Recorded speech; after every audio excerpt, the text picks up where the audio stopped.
Welcome to a new little mini-series that we're going to be doing from now until Christmas. Every single Wednesday video will be about social media. We're going to give you a few tips and tricks as to what you should be doing with social media as an artist.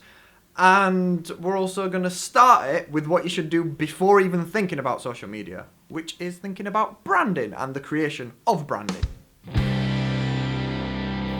So today we're going to talk about logos. I'm going to do it in two little parts. The first one would be if you're willing to pay for a logo to be created. I'm going to tell you a little bit about what you should and maybe shouldn't be doing for that. And we're also going to do if you want to create the logo yourself. I'm going to talk you through that too. So to start, if you have a little budget for getting a logo made, you could find someone online who is willing to make it for you. The best way to do this would be people who are currently learning graphic design. They are people who want to build a portfolio. They are people who are willing to work for somewhat cheap because they aren't actually working there at university, so that it doesn't really matter if they don't make a lot of money from it. They just want to have a portfolio of things. What you can do is you can go onto Google and maybe search for something like graphic designer. The problem with doing that would be that there'd be a lot of results that come up that are expensive because they are the top results for graphic designer on Google. They're going to be popular, therefore they can charge a lot. So rather than recommend a website to go to or anything like that, I'm going to recommend searching on either social media or on actual search engines. Search for weird things, like, I don't know, search for band art gorilla, or, you know, just something weird, so that something will come up. I guarantee that some band art with a gorilla in it will come up. Find out who made it, see what they charge. Do weird little things like that to find people, because that's how you find interesting people and maybe people who actually want to work for cheaper than the really expensive graphic artists. Bit of a tip for getting a graphic artist: don't just go to them and say, we want a logo, but we don't know what we want, because that is absolutely no help. They can't just make something from scratch. They need an end result in their mind before they can work towards it. They can't. As a graphic designer, you can't just start. You can't just start making something. So you need to have an idea beforehand. Brainstorm with your band as to what kind of image you want to represent your band. If you're wanting just a word logo made, just kind of say the kind of logos that you've already seen that you like and would like to kind of maybe replicate. That being said, let's talk about if you want to make it yourself. I'm going to assume that you aren't good enough at graphics to make an image, to make like a gorilla, for example. You don't have the skills to do that. Because if you did, you maybe wouldn't need to be clicking on this video. So I'm going to assume that you don't have those skills. So let's go with just a word font. You just want the name of your band as a sexy font. Go to dafont.com. It looks a little bit like this. You'll see that right at the top here, there is a lot of categories. So stuff from your basic stuff like sans serif and serif, which, just as a bit of an explanation, serif is the little flicky things that are on fonts, like Times New Roman has them, like on an I, they have the extra flicks. Sans serif just means without serif, so without the little flicky things. They are the more modern looking fonts. So you can have really basic stuff like that, and there's thousands and thousands of different fonts that look like that. There are also many, many, many other categories. So maybe have a little look through the categories and see what you like the kind of theme of. You don't have to pick one straight away, just kind of go, okay, I kind of like these fonts as a category.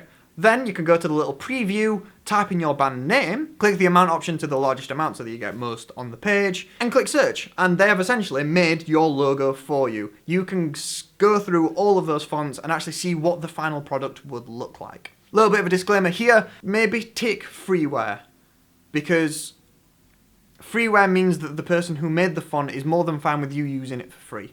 You will also find some fonts on the website that are donationware. That means that you are only legally allowed to use that font if you donate to the person that made it. There are also some that are just totally paid, and some that are like subscription based. Avoid all the legalities of it and maybe just look for the ones that are free. It's a bit of a pain in the backside when you find a font that's really cool and you really want to use it and then it turns out it's donationware, but legally, to be safe, maybe don't just use it. Okay, so let's say that you found the perfect font, download it, add it to your fonts folder on your computer. On Mac, I think it's just in libraries and then fonts.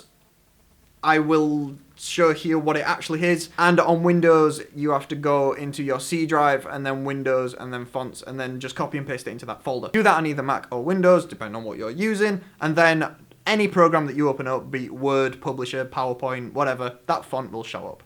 So you're going to need a program to actually make the logo in. You could have Photoshop, but it's obviously a bit costly. There are also 2 free pieces of software that I would recommend getting if you don't want to pay for Photoshop. They are Paint.net, which I'll link to all these in the description, Paint.net and GIMP. GIMP isn't what you think it is. And it's okay, if you Google GIMP, it is the first result, it's not pictures, promise. Open up your photo editor of choice and make the composition big. Bigger than you're going to need. Maybe make it 3000 pixels by 2000 pixels just to be safe. So that you could put it on probably a billboard and it'd still look really good. Open that up and you should have a blank document. In all these programs, any image editing software, you will have the same result. You will have an empty document. Get your font tool or your type tool or whatever and write out the name of your band in that font. Fill it to the size of the page. Leave a little bit of an edge just to be safe. Then get rid of the background so that the actual background behind the text is almost like a checkerboard. That means it's transparent. If it's white, get rid of all the white, because there are so many bands that will have their logo and will send their logo over to poster designers, or they will send their logo over to people who are running gigs and they will send it as an image with a white background. A good graphic designer would then be able to take that, get rid of the white background, everything is fine. But there's a lot of people that don't do that. And your band will look shit if all the other bands on the poster have got transparent backgrounds and yours has got a white box around it. That's gonna look really shit. Don't do that. So the way around that would be to, in your image editor, get rid of the white background and then save it either as a PNG, so .png, or as a .pdf. Both those file types will store transparent data. They store an alpha channel. JPEGs don't. Don't save it as a JPEG. JPEGs are really good for if you've got photos from a photo shoot or whatever. But if you want in transparency, use a PNG or PDF. Cool. You've now got yourself a nice little logo. Maybe save a few different versions of it. Maybe save it as a coloured version if you want in a colour.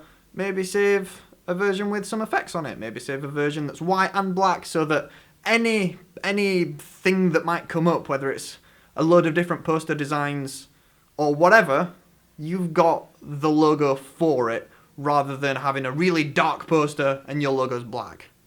Because that logo is going to need to be turned white.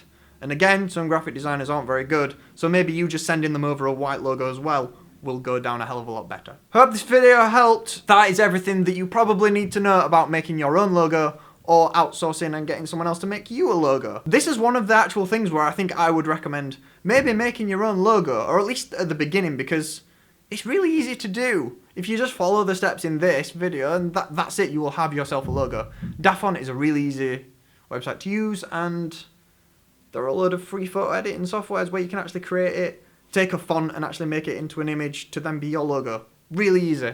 So, hope this helped, and we will see you on Saturday.